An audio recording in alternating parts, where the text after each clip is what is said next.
I've actually done the math. I've been doing this for almost 20 years, and I've seen more than 10,000 penises. Way too many. That means that if you lined up all of those in a row, I mean, that's like a mile of cock, you know? And in Nebraska, that's a long mile, right? It's a country mile out here. But that's only if you use the measurements that the men themselves told me. You know, in reality, it probably reaches from here to Midland guy. You know, that's about it.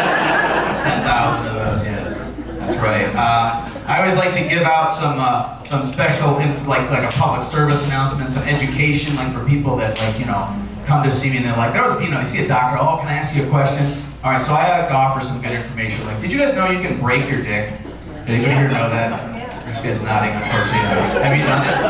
No. Okay. Any women here have done that to another guy or no? I once had a woman do that at a show, and the guy's with her. I'm like, did you break his? And she's like, no, with some other guy. I was like, oh god, that's even worse.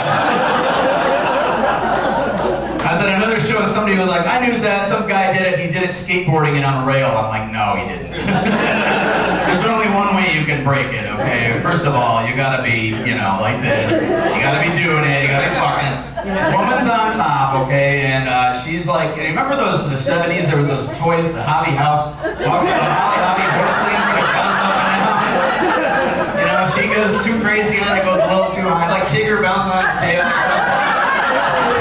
Goes too high and then doesn't stick the landing. Oh, it's not good. Yeah, that is a schlong gone wrong. Yeah, it's like shaft shifter, whatever you call it. That's why whenever my waist's on top, I got a sign over the bed that says, no bouncing, no bouncing. Anyways, it gets swollen, it gets black and blue, it gets purple. Oh god. Yeah, it gets bulbous. We actually have a medical term for it. It's called an eggplant deformity. Which means we really need to have a discussion about the emojis we are using for the male genitalia. Right, guys? That's a busted dick if you're setting up that emoji. So guys, if your girlfriend or your wife sends the eggplant tonight, you just be like, oh no, I'm not coming over, man. You send her back like a cracked taco shell or like some tortilla chips and salsa. But you can play that game, bitch. Right, I go to a lot of medical meetings, and I went to a medical meeting recently, and at these meetings, they always present these crazy statistics that just kind of blow me away. And there was one, and I deal with, like I said, people who have bladder incontinence, but other people who also have bowel problems. This is true.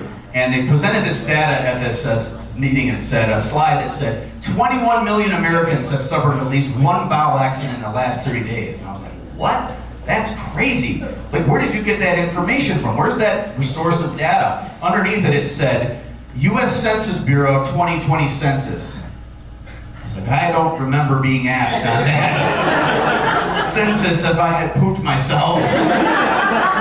I remember, how many people live in your house. I remember how old are the people that live in your house. I don't remember shit yourself lately. It made me wonder how the hell they even came up with that information. Did they have someone at the Census Bureau sniffing the cards that came in? No, shitter, no. And then it dawned on me, wait a minute, the census happened in April of 2020. Those cards came out April 2020. You ever around the U.S., and we all know what was going on that month. We weren't doing anything, right? Which makes me think, if you think of how many people were door dashing Taco Bell 3 times a day back then, 21 million seems a little low now. We're also known for prostate exams. I don't know if you guys know urologists, that's what we do. I'm 51 years old. I recently had my first prostate exam. I found out I was ticklish. Didn't know you could be ticklish there. How would I know? Can't tickle yourself. I've done more than 10,000 prostate exams too, which means that if this finger could talk, you'd be like, please fucking stop. Why is it always me? You got a perfectly good finger on the other hand. Hey, leave me out of this, it's not my fault he's right-handed.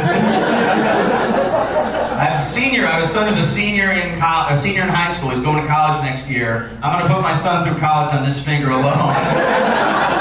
He said he wants to go to Brown University. It's a very hard school to get into. It's a tight application window. wish I'd kept track of how many there were. Like, you know, like after I got to number 10,000, we had like a momentous occasion. You know, I had a guy in my exam room office. I'm like, sir, I'm gonna have you get undressed, take your pants down, lean over the table. All of a sudden, a bunch of confetti and balloons. What the fuck's going on here? Did I win something?